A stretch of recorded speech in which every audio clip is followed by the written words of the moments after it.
And over again, number 3, the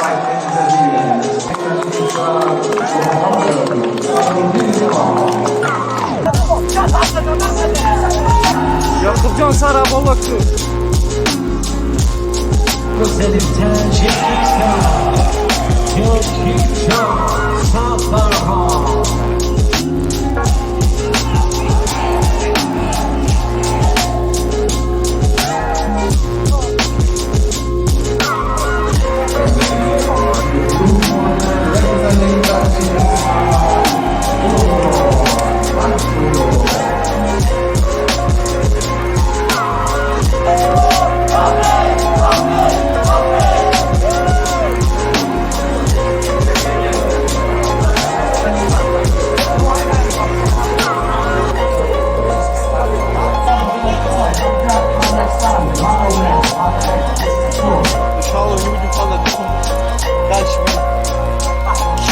جان نتونی آخه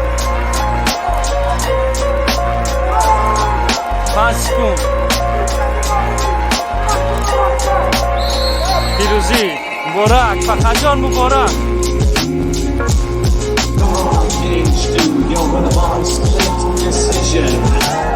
In the blue corner from Tajikistan.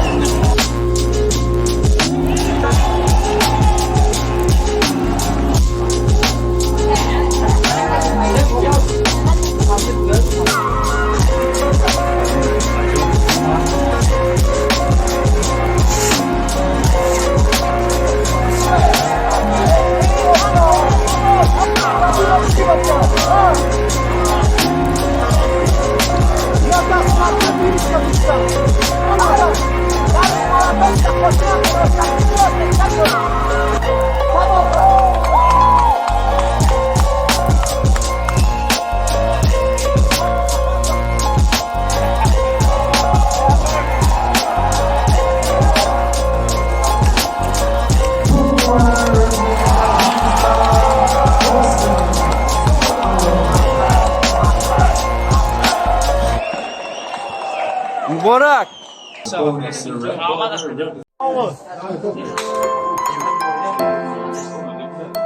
سه ورزشگر پیروزی ما که در روز سیوم پیروزی به دست آوردن با یک مشکلی ها مبارک باشد.